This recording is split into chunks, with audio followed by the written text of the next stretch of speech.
are you really good at golf then? As long as we're having fun, I don't really. Well, exactly. I don't care what you call Exactly. it. It's a good question. It informs everything I do. Nothing more than a gentle schottische, you know. I know the heart is where the string and the bow meet. And it was lively, you could leap about. For some of the kids, well, that was fun, but actually, you know, I'm going back to the disco now. And I still love it. I still love that particular connection you made. Hi, welcome back to This Is Mint, the podcast that talks to the creators, the makers and the movers and the shakers from the north of England. We are back. It has been a long time. However, we are here. Hello, welcome. This is basically, if you haven't been here before, this is just basically my chance to get to chat to really, really cool creative people who are based or from the north of England.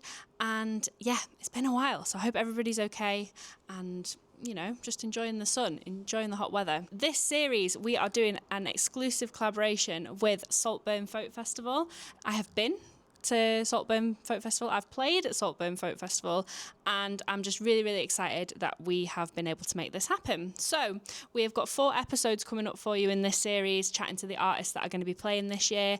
And the first episode, we have got the legendary, the incredible, the amazing Alistair Anderson. I'm sure he probably doesn't need any introduction, but he is a concertina, Northumberland pipe extraordinaire. Alistair has taught me over the years when I was at uni and things like that.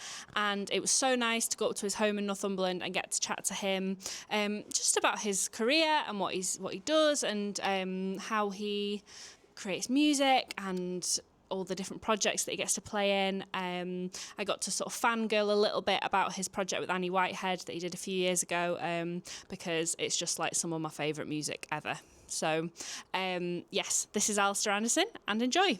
So Alistair Anderson, welcome to This Is Mint. How are you? I'm fine. It's great to see you, Heather. Yeah. So we are at your home in Northumberland. So for people who don't know, could you tell us a little bit about yourself? Okay, well, I'm a musician and sometimes composer and an organizer of various things and a teacher and just somebody who likes to get people involved in folk and traditional music and song and dance. And I have been doing that for a lot of years. So I started playing, the mandolin when I was about 15 and then found the concertina. And I've been playing that since I was about 16. And I was very fortunate to meet some of what we then called the old guys, the older generation of musicians, people born before the First World War, who were still around and playing great music. And of course, you know, as I say, we call them the old guys because they were a lot, when we first met them, they were a lot younger than I am now. So I'm one of the old guys now. But yes, so I've been, you know, I used to tour endlessly. You know, I did 35 tours in the States. I did half a dozen in Australia, and you know, God knows how many around Europe and around England. Concertina and Northumbrian pipes. Concertina is my first instrument, but I love playing the Northumbrian pipes too. And again, when I started, there weren't many people playing that instrument. But of course now, you know, there's Catherine and Andy May and a whole lot of others. It's becoming well known. There was a time when, growing up in the Northeast, I had no idea such a thing existed until I was about 16 or so. What were the things that sort of drew you to the North, like the sort of the folk music and traditions and things like that? Various things. I loved dancing. I remember going to some dances down in Wales. My mum was from Wales and went to dance down there. She loved all sorts of dancing. And we went to some down there, and then the local walking and climbing club, which I was part of from about the age of 12 or so, they had monthly dances in Newcastle. And, you know, so when I was about 14, started going to those, and it was lively. You could leap about, and you know, the folk club thing was just starting, and there was a little bit of stuff on the telly. It was a show called The Hootenanny Show, not the Jules Sullivan one, but it had people like the Corries, it had Archie Fisher and Ray Fisher, and that sort of thing on. And so we'd go along to the folk club and you know, gradually got involved And they started a Cayley thing there, and the band was whoever wanted to join in. And so as a teenager still at school with an instrument I've only just worked out, just picked up, it was a great way to start. And then eventually that became a band called the High Level Ramblers, with Johnny Handel, who's still going strong, and Colin Ross, great fiddle player. And the early band had Tom Gilfillan on the guitar, Foster Charlton was the other fiddle player and also played the pipes, and John Doonan was in the band at the very early days, and me. I was the youngster, just out of short pants. So, do you think there are sort of being steeped around the sort of traditions of Northumberland and things like that? Do you think there's certain noticeable differences between Northeast traditions compared to maybe some of the other traditions in the UK? Is there something really special about the Northumberland one compared to? Well, of course we think so. Yeah. There is no doubt that what we think of and what people talk of as Northumbrian music owes a tremendous amount to what's happening just north of the border.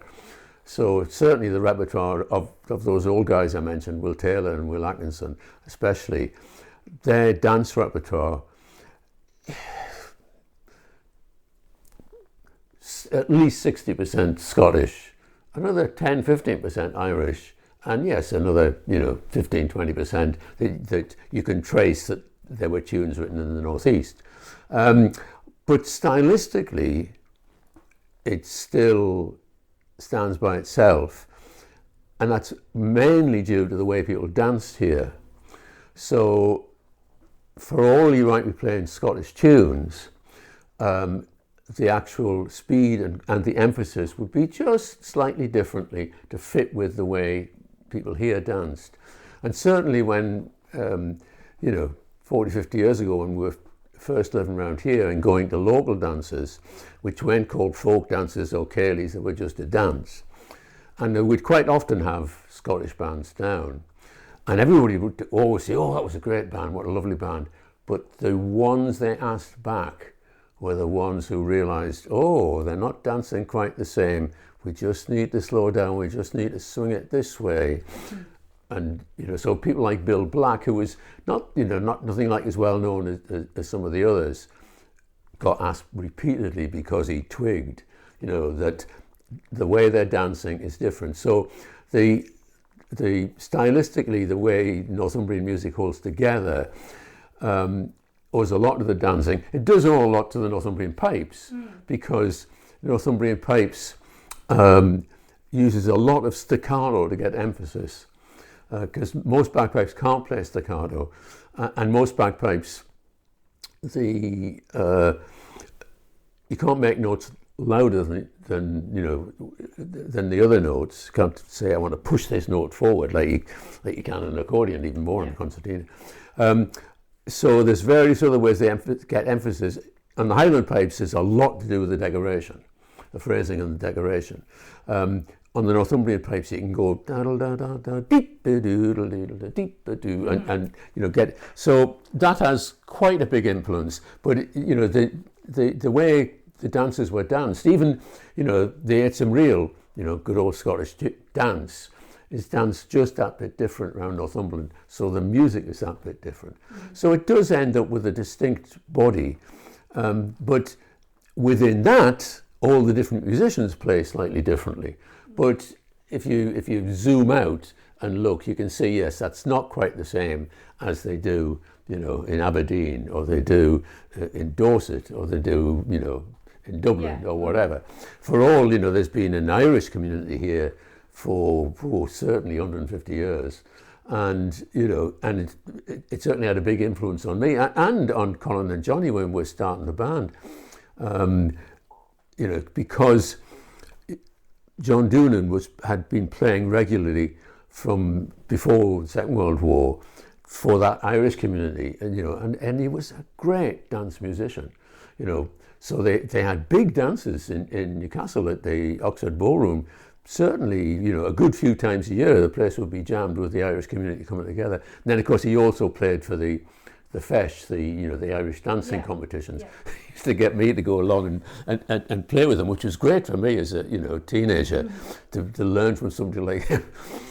And of course, he had to play everything very precisely for the dancers. And once he was confident I was playing everything right, he'd go out for a little quiet cigarette, and he thought, that's why he's asked me.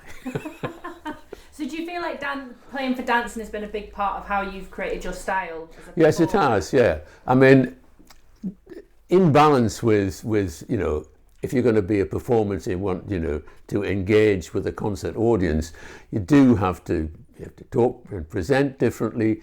And there's times when the way you might string some music together, you might well go from the hornpipe to a jig to a reel, and there are not many dancers that do that, and you might decide to play it slower than it would be comfortable dancing it, or at certain points of the night you're going to really ride through it and fast, but it informs playing. The relationship between the melodies and the dance informs everything I do, even stuff that's a long way from what I would call traditional music. Quite a lot, especially some of the extended pieces I've written, I don't regard as folk music. Some of it's designed to decay into folk music. Little tunes can drop out and get played down the pub, and after 20 years of other people playing it, then it could be folk music. But the big pieces that require real tight rehearsal, is it folk music? Well, I can't think what else it is, but it doesn't, it is something different. Yeah. As long as we're having fun, I don't really. Well, exactly. I don't care what you call it.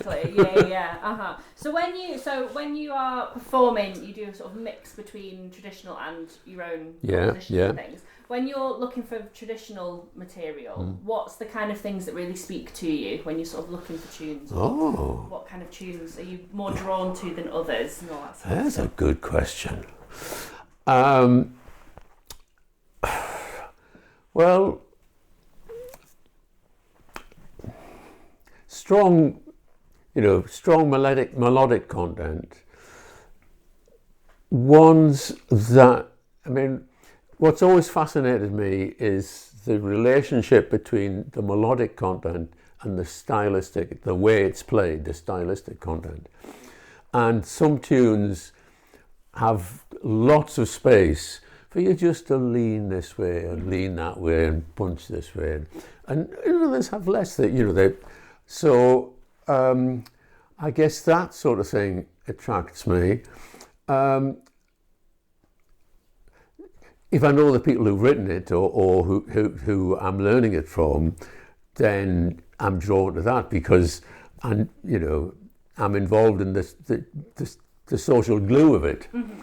And then sometimes I always have liked looking at the real old books. When I first took, especially the Henry Atkinson book out, it was wonderful.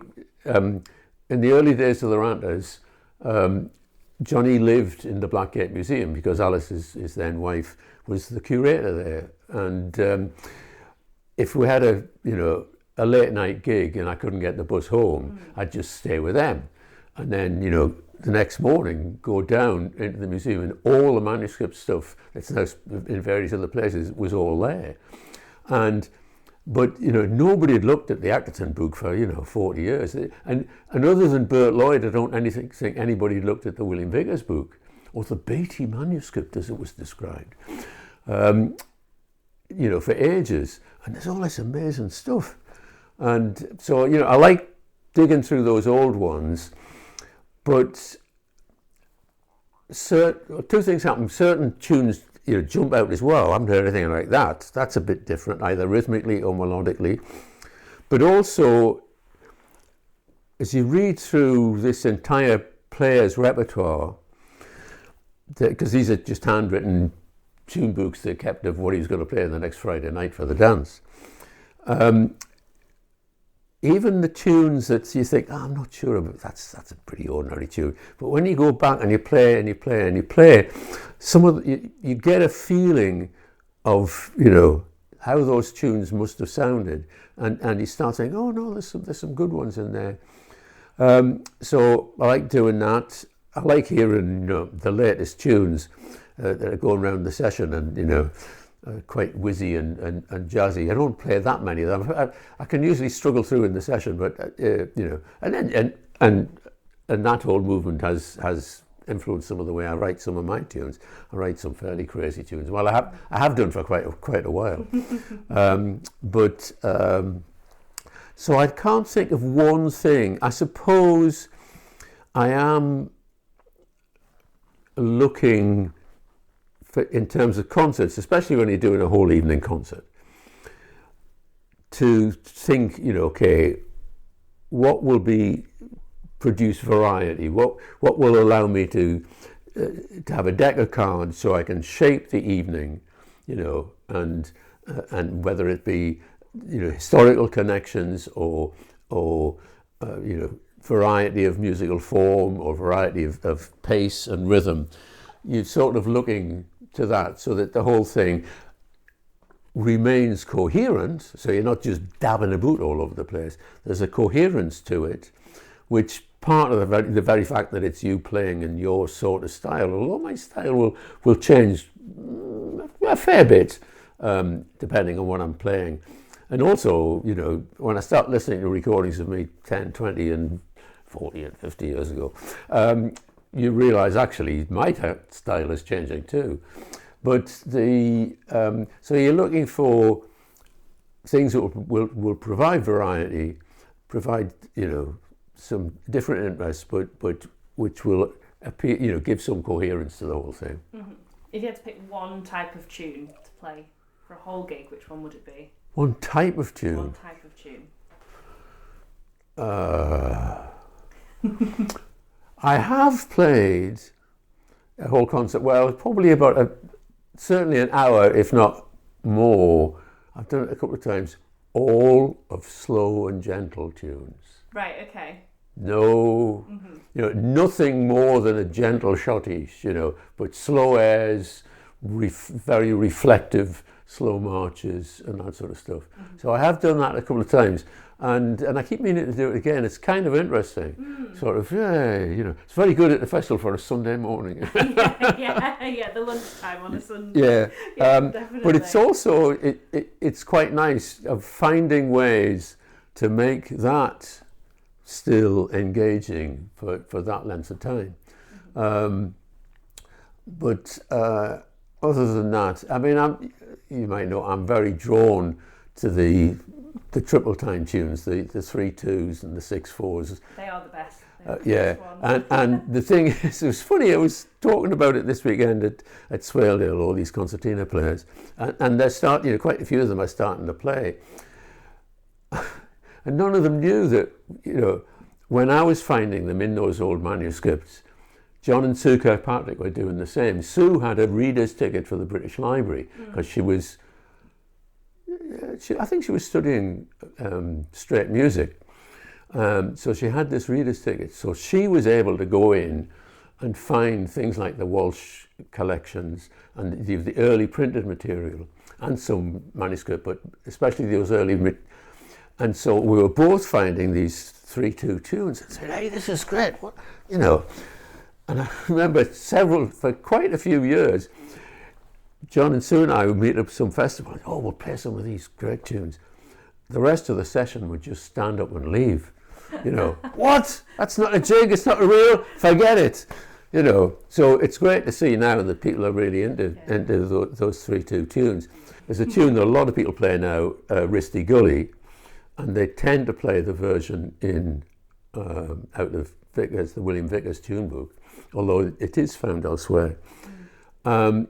And he consistently, as he was writing it out, tied the notes together so that the first bar is da-da-little-dumpa, dee-da, da-da-little-dumpa, dee-da. They're tied together, da-da-little-dumpa, dee-da.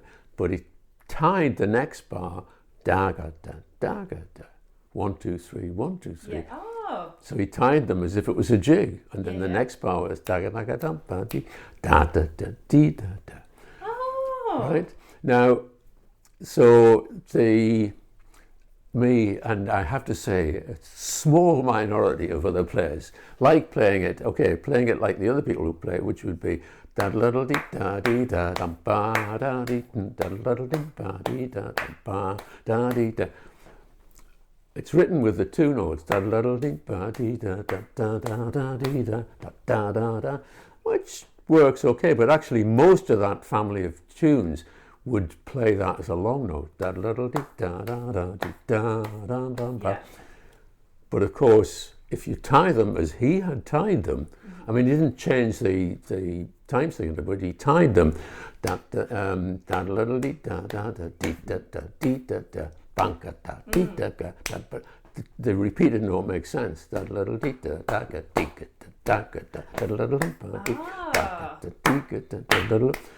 da. So to me, it's like 3, 4, and 6, 8.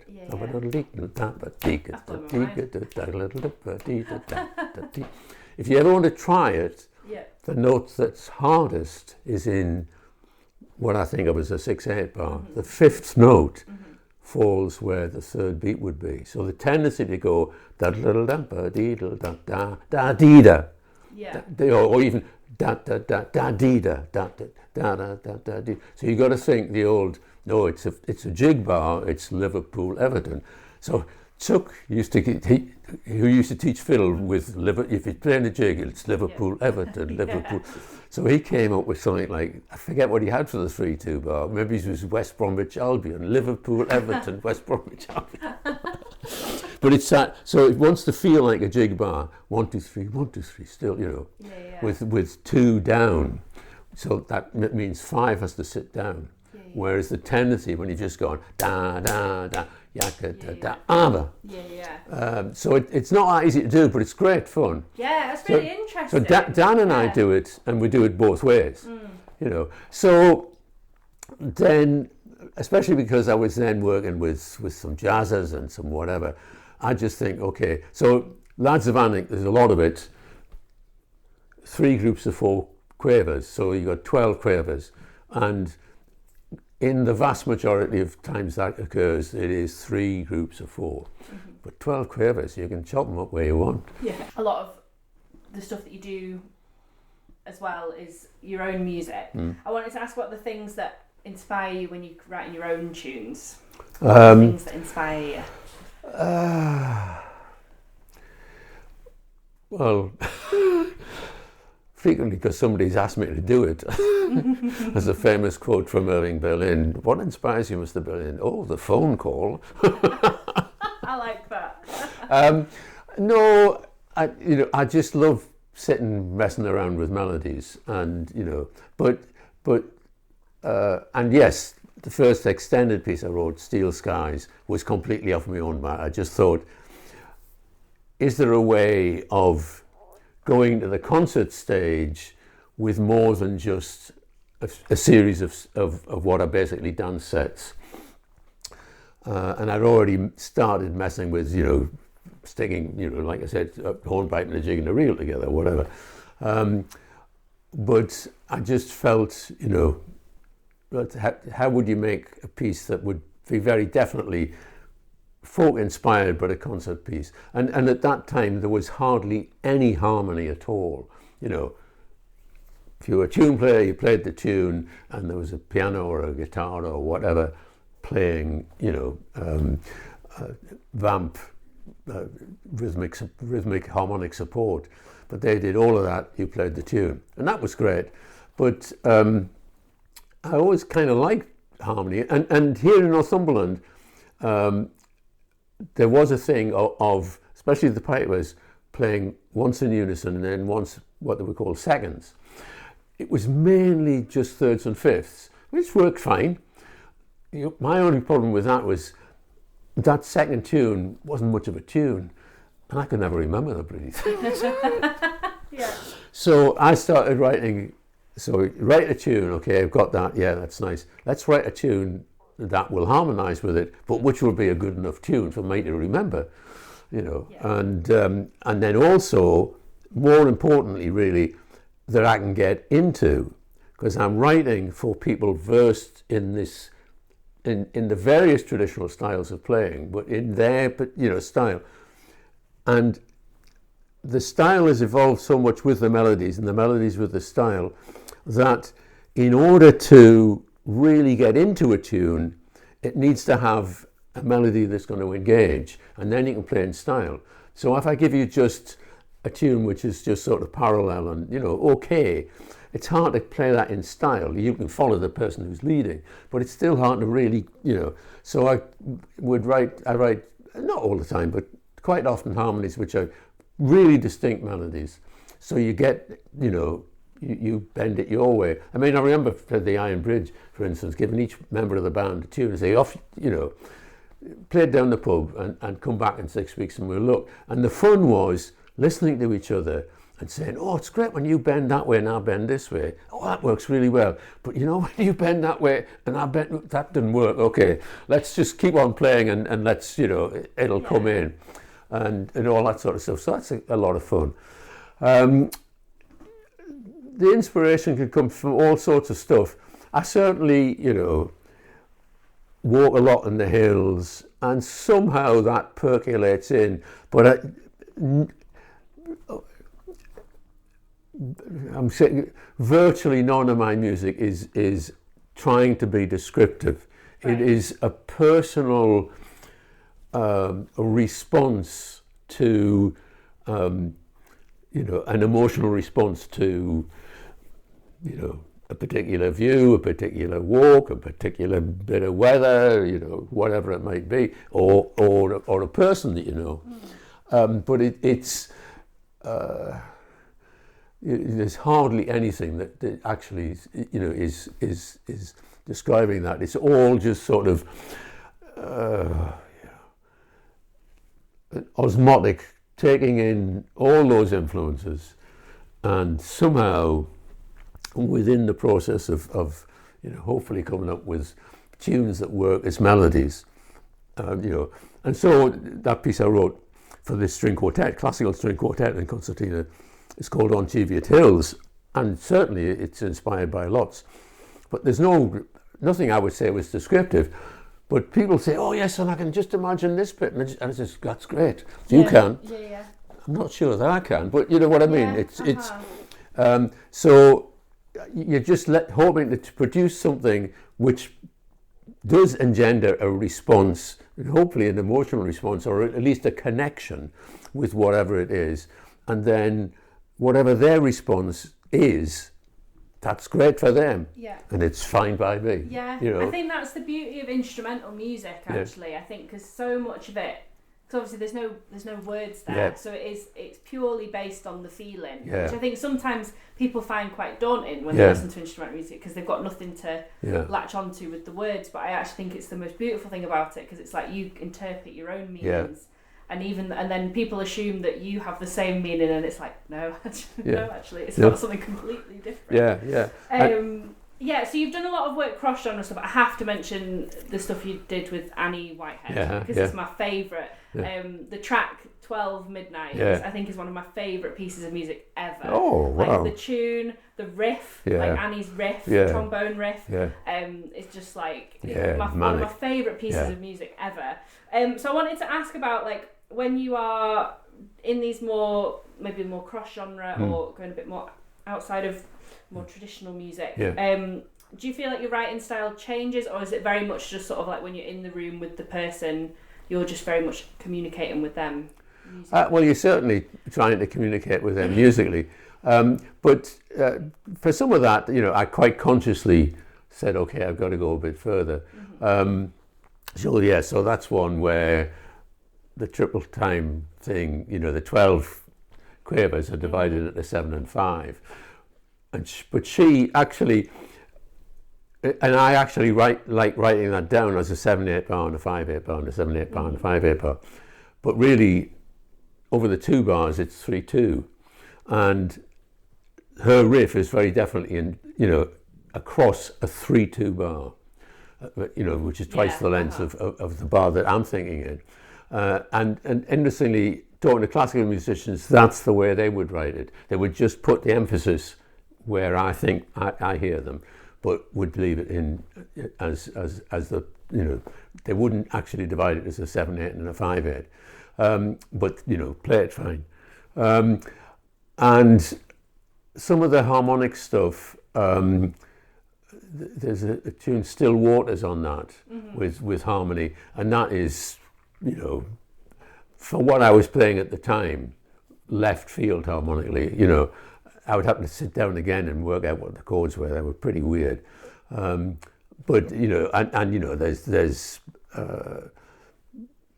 absolute dissonances. I think there's a semitone, play it together for a minute, and then so there's I would, and that was consciously thinking, okay, working with these jazzers, what shall I do? On the other hand, I'm also constantly telling myself, it was the same working with the classical people, okay, what I don't want to do is write bad classical music or bad jazz, and I sure as hell know I like an awful lot of it, but my knowledge base is pretty limited, so I need to stay, and they've asked me to do it, so I have to stay pretty rooted in where I am, but get my feet wet, be prepared to jump in and get my feet wet, and then say, yeah, okay, right, and I'm going to go while out of my depth here, but also in this bit and this bit, I'm going to be, much more on home turf. Yeah. And one of the great things about Annie was she was prepared to get her feet wet. She was prepared to really go in.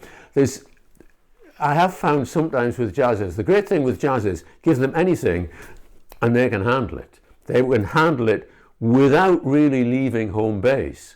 They can come up with something which will sound great and work with it, but it's just completely still within their own world. But people like Annie, the Bancroft brothers and a few others, they really get, okay, yay, we're going to be real jazzers here, and you're going to be a real traddy over there, and you're going to come towards me, and I'm going to go towards you, and then you can get something in the middle that is, who cares what it is, but it's something in the middle, and you have a lot of fun. But I'm very well aware of my limit of understanding of some of those jazz chords.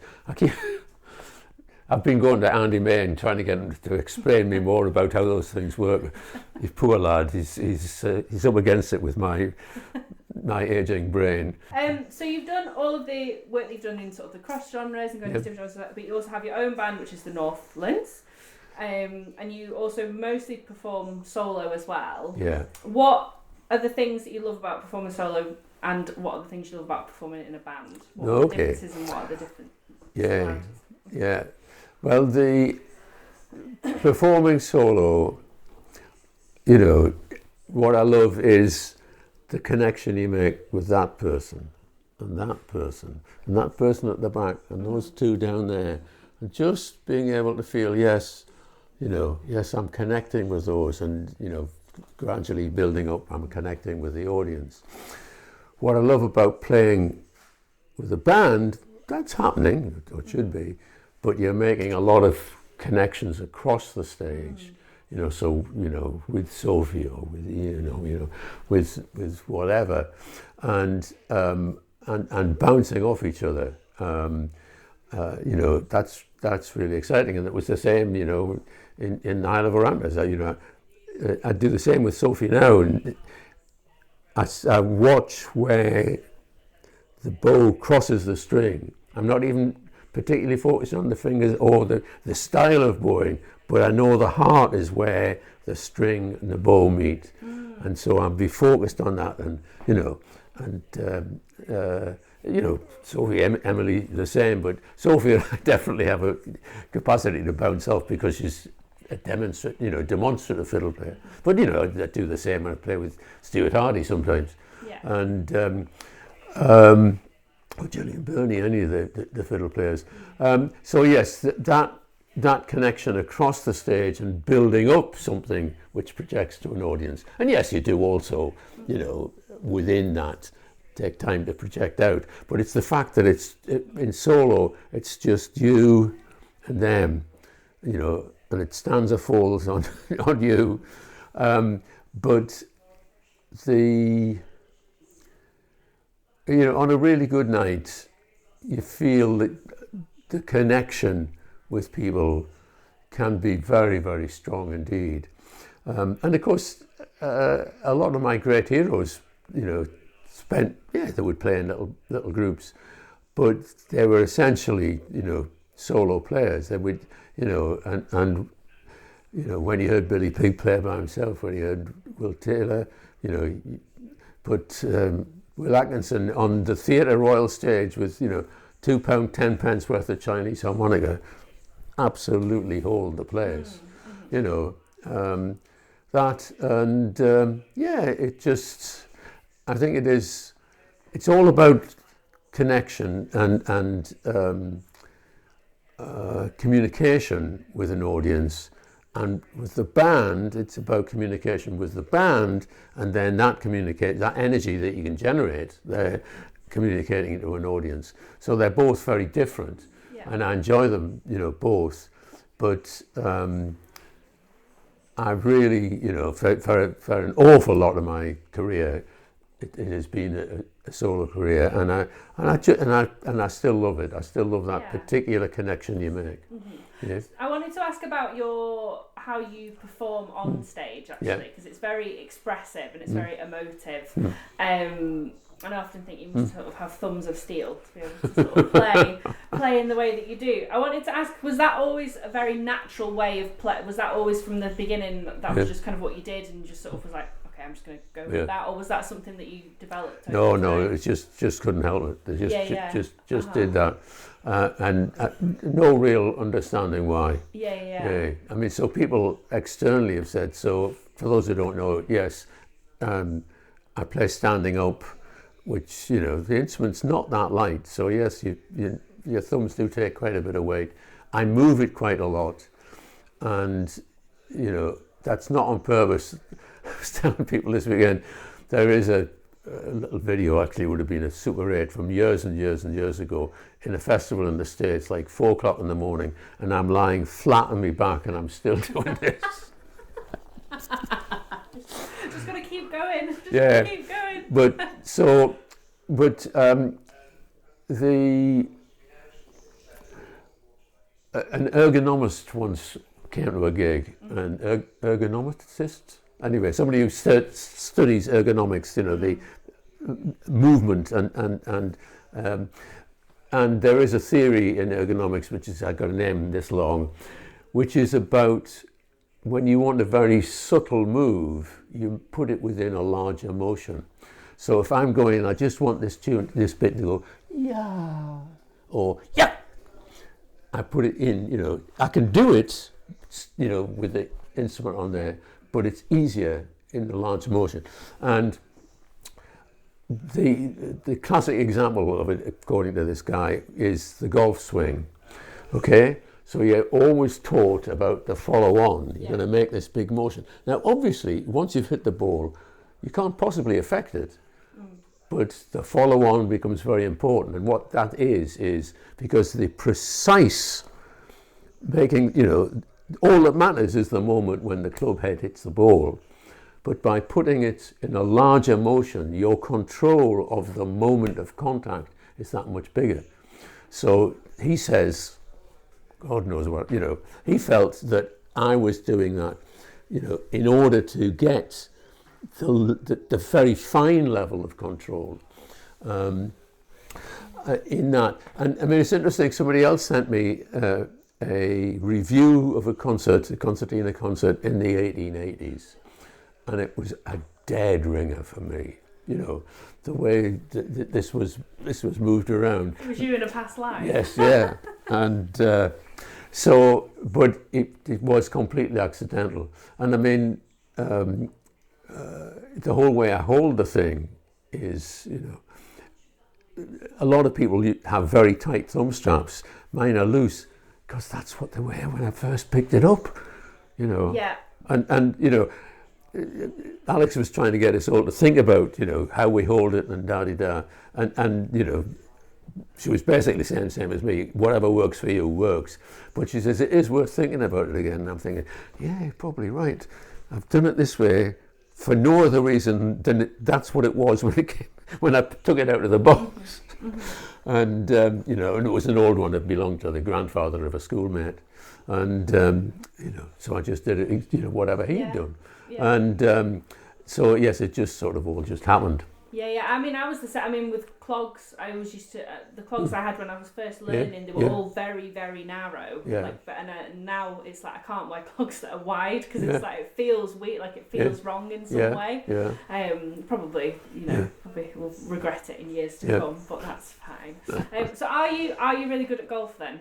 No. I've never got past the, you know, the. Crazy golf on the seafront at Whitby or whatever. Yeah. So, as well as we've talked a lot about your performing and all that sort of stuff, and I want to talk a bit more about the stuff that you do in terms of education and youth education and things like that. How important? Why do you think it's important to be able to keep giving and passing these traditions down to younger generations? Because it's fun. Yeah. Because the stuff still works. You know, I find it interesting that this is an unbroken tradition, but that's not why I do it. What is exciting is that this stuff still works. So the little ceilidh in a community centre in an urban area in Tyneside can work just as well as a village concert 150 years ago up in the hills, because we got the same arms and legs, the same head and heart as we had then, so it can still really work. And you know, certainly if you see, you know, some of the school ceilidhs I've been to, okay, the band's not the best in the world, but because the total chemistry in the room is what makes the event. You know, who's dancing what, you know, whether the PTA's put the bar on or, you know, whatever, everything coming together. You can go to someone, you come out and you say, God, that's the best ceilidh I've been to in 2 years. Not that any particular bit of it was, you know, mind-blowing, but it was the whole thing and the whole vibe, because the stuff still works. And so it is such a flexible form for in an education context. Okay, you still have to put some work in. This is on the instrumental side. It's true on the vocal, the voice and the dance side, but you have to put some work in to get, you know, so you know your instrument a bit and you got your first few tunes. But at a fairly moderate skill level, there is space for people to put their own little interpretations, their own little way they're going to phrase it, because the whole tradition has built up on comparatively simple building blocks. So, you know, those tunes are, you know, 8 bars, quite often 4 bars, sometimes just 2 bars of real musical information. But because of the freedom to play it in different ways, then there's a lifetime of interest there. And therefore, for young people at a moderate skill level to really make the music their own, and then take it, you know, to the point where, you know, they're fantastic superstars, or just so that, you know, they've got a great hobby for the rest of their life. It's a tremendous, you know, the stuff has evolved in the hands of ordinary people with just a moderate amount of time to, you know, to practice and rehearse and get better. But it's built in such a way that you get involved because you put your own thing in, and also you can continue technically to get better and better, or, you know, write more and more tunes or whatever you might want to do. But in order to really feel fulfilled by it, you don't need to be. You can be fulfilled at a fairly moderate place. That doesn't mean everybody doesn't want to get a bit better, but there is space, you know, to be really yourself and have a satisfying musical experience and satisfy you and your community at, you know, comparatively moderate skill levels. I started Folkworks because by the turn of the 80s, all of us who'd started in the 60s, we were all getting to a certain age, and people were starting to notice. Remember Dick Gocken and Susie from Cheshire were noticing that, you know, the next generation weren't coming through. And so I thought, well, I'd seen a couple of Cayley. There was a Cayley band over in Egremont, over in the Lake District, and a local teacher who was a geography teacher played the guitar a bit. Says, oh, well, they had a very good Saturday morning music get-togethers. So, oh, we'll start a little Cayley band. And you know, he got me to go across and help, but he was doing it more or less, and it was going great. And I'd seen other things, and in the States and elsewhere, I'd seen, you know, I would go into schools and stuff, and you just think, oh, the kids would enjoy this. So we started, you know, doing exactly that. And you know, yes, for some of the kids, well, that was fun, but actually, you know, I'm going back to the disco now, you know, well, that's fine. But, you know, some of them really getting into it. And you know, the way you came through, you know, the stuff that Liza did with you, you know, it was just a great opportunity. But, you know, it's basically that fairly soon you can have real fun with it. Do you think there's different access barriers now for young people accessing folk music or other music education? There's a serious problem with music education generally.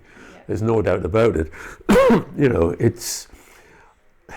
there are plenty of headmasters who realise, and headmistresses, head teachers I should say, who realise the potential for the arts generally in enhancing the life of their students.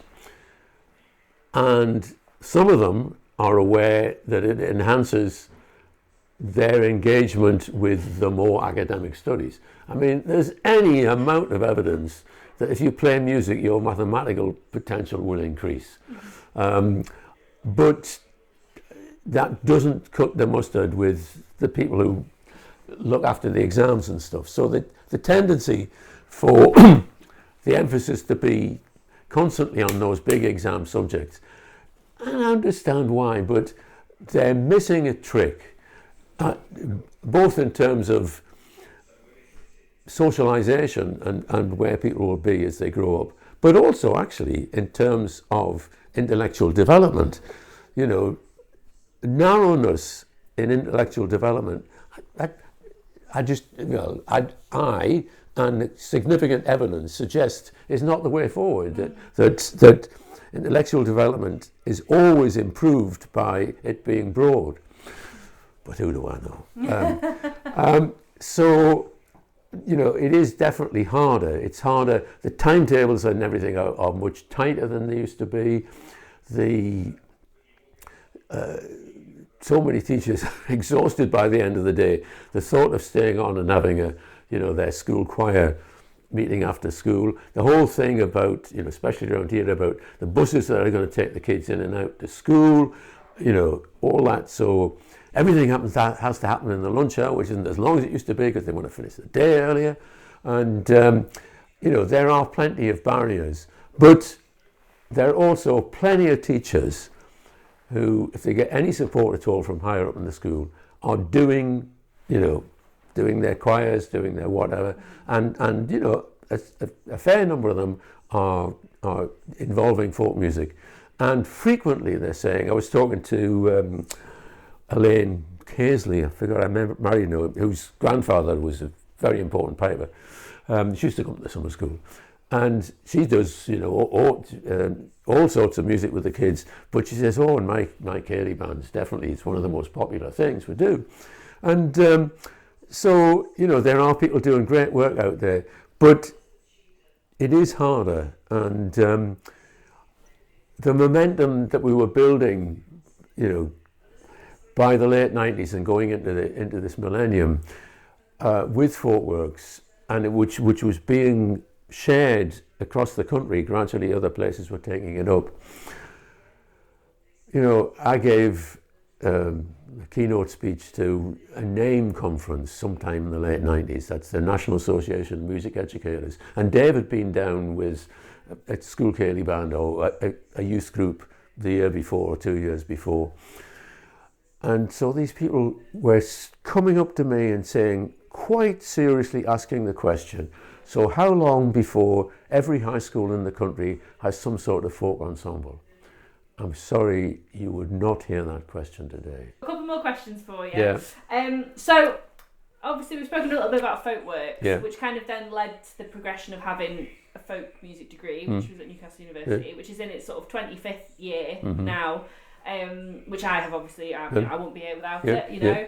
And I just wondered how it must feel now that sort of it being 25 years of it, how it feels to sort of see people who started like in the noughties and stuff, how it must feel to see all these people like doing amazing things in the scene, like how that, like from starting it then and like to now, like how that must feel. Oh, like, it's great. I mean, yeah, as you say, there's some fantastic people out there, you know, Damien O'Kane, Emily Portman, and then, you know, Ian and Sophie and all that gang. So there are plenty of youngsters who have come through all that, and whatever else they've got is a love for self-made music, which will last them all life, even if at times it sort of dips down and they've got, you know, between the kids and the job, they're not doing that much and they're coming through. And then, you know, there are the ones that are managing to make a living out of it, and some of them are doing just some great stuff.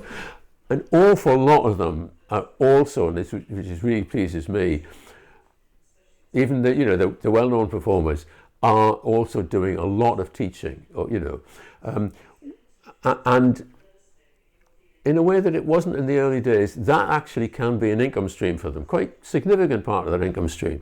When we started, it was all about performance and going around the folk clubs, of which of course there were far, far many more. But at a festival, you might do a workshop, but it was something to fill the time in until the concert. And you got a few bob, whatever. But then you realise, no, actually, this is really doing some good work. I mean, then it was mainly with the adults. But, you know, the people who've been coming to the folk clubs for a while suddenly thought, oh, well, I'll have a go at a melodeon, or I'll try some clog dancing, or what's that. Now, that has gradually built up. And now, between doing stuff in schools when you get the chance, but also with the adults. So you think of the North East Fiddle Alliance. You know, how many, you know, people of all ages going along to that with Stuart or Ali or whoever's doing it, and you know, they get a lot out of that, and that's, you know, it's great to see. So, you know, and that, you know, for some of them, it's, you know, not a huge amount of money, but it is a significant part of what we always said, you know, to the students coming in. You know, the chances that you know, if there's 20 students coming in, you make all your money out of performance. You know, if there's one of you every couple of years that makes, you know, but so it's important financially, but also they all seem to have got it that actually, you know, this stuff is worth, you know, youngsters coming in contact with, and some of them really taking up, because it's worth it for them and for themselves, but also it is what will provide the audience and the teachers and the dancers and the, you know, the people who want to put on a Ceilidh for their 21st and a Ceilidh for their 40th and a Ceilidh for their 80th. Yeah. You know. Yeah, definitely, totally. Yeah. So, you know, if they don't know it's there, we're still in the situation. Whereas in Scotland and Ireland, you kind of know it's there. You might only come across it, you know, when you go to your mate's wedding for the Ceilidh. But you kind of know it's there all the time. So you know that if you want to, oh yes, I could go and join in this, or I could, you know, I could take up the fiddle. There'll be somebody, you know, within 20 miles who could teach me how to do it. In large parts of England, you know, an awful lot of youngsters coming through will not know it's there. So it's creating that access. So if all it is you've got a Ceilidh band, and once you, as somebody who's really interested in you know, English poetry, go along to the Ceilidh, you know, then in 5 years' time, you know, 3 years after university, somebody you knew there is getting married, and you turn up and, oh, he's marrying a Scots lass and having a Cayley. Oh yeah, I did this once. You know, it's like in the back of the brain. Yes, in the back of the brain. So but it is harder in England. You know, we do have to, do more to just make people aware, and also, in my humble opinion, we need to make them aware of all the different sorts of traditions that are here now. Yeah. You know, so, Bhangra in Bradford's not actually quite the same as Bhangra in Mumbai. Yeah. You know, and isn't that exciting? Just the same as actually Cayley now is not quite the same as a Cayley even 60 years ago. Never mind, the equivalent dance 120 years ago. That, there's a lot of fun in there. And, you think of all the Polish people that live here now and you think, oh, they're great dancers. And, is there ways which we can, just really, enjoy each other's stuff and then say, oh, can I have a go at that? And did you want to go at this? So access to all that sort of, for want of a better word, self-made music, which is not as controlled from above as pop music or as controlled from a potential academic viewpoint in some classical musics, it feels to me that it's a very freeing thing to have access to all that sort of music, to small, moderate scale, self-made music made for you and your community is, it's something that's worth standing up for. It is, definitely. So you will be playing at Saltburn Folk Festival this Indeed, year. yes, looking forward to it. So you were saying when we were just chatting before we started, so you've been to Saltburn a few times but haven't played at the festival before? Yeah, I'm trying to remember. I'm sure I must have done. And I certainly played at Redcar, which was its precursor, which was, probably in the last millennium. I honestly can't remember. I've certainly been a few times because there's been things that I really wanted to see. And there was a time when all the various festivals merged into one. Uh-huh. So I might have played it, but it's been a while since I played it solo. Yeah. So and I love playing with bands. I love playing with Dan, just the two of us. You and I could have a good night, I bet. Mm-hmm. But there is something special, and that there's parts of my repertoire now which I think, it works solo, and I would like people to hear that aspect of the music, but also that aspect of, what I have to say about music, which will be different next year. Yeah, of course, yeah, definitely. So I'm really looking forward to coming to Saltburn. Yeah, it'll be great. And then my final question is, who are you listening to at the moment? Good. What's on Alistair's playlist? Well, certainly Cohen Braithwaite Kilcoyne. I saw him do this weekend a wonderful thing with a story that he'd learned from a woman who's lived all her life, like him, who grew up in Birmingham, but is of Caribbean extraction and is a storyteller. And she had told Cohen, that back in the Caribbean, they frequently will have little bits of music as they're telling the story, just odd notes here and there, and just gradually build a tune. And then at the end, they'll have quite an extended piece of music, which is built on the little bits of music. So he did that. It was absolutely brilliant. Yeah, I love Cohen's playing. Yeah. He is a very, very fine player. But it was built up of this. He's a good storyteller too. And it's no fair-sized village hall, no mic, great projection, great articulation, but started almost just odd notes and then a little bit more, but nothing. You by the end, it's getting towards the end of the story. You've sort of got a tune in your head, but you're not even sure how it's got there, because it's sparse, so that all the focus is, a few little atmospheric chords here and there. The story required it, but it was all fairly minimal. And then as he got to this great conclusion to the story, and then the music really started to take off. Mm-hmm. And what he's like, he went all over the place. It was brilliant. But so he was really, and it was obviously a thing that he's come to comparatively recently, of this mixing the stories. A bit like Taffy Thomas used to get me to do the snuff box story, the story about the snuff box. And you had to have tunes and that, and play the pinch of snuff at the end. But this, to be honest, worked better because it was the one person doing it. And also the fact that he wasn't trying to build something strongly melodic too early into the thing. It was, it was very, very good. And then, John and Sue's got a new CD out, and they haven't played together for years, so that was great. And they've got probably Benji, I don't know if any of the lads are on it, of their sons. But, all sorts of stuff. I'm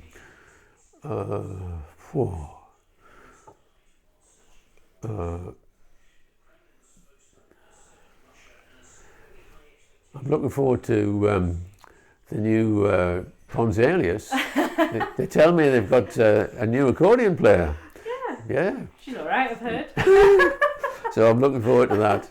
Well, thank you very much, Alistair. Yeah. This has been great. Thank you so much for coming on. Well, thank you for coming up. It wouldn't have been as good as Zoom. Yeah, it's nice to do it in person. But yeah. Thank you.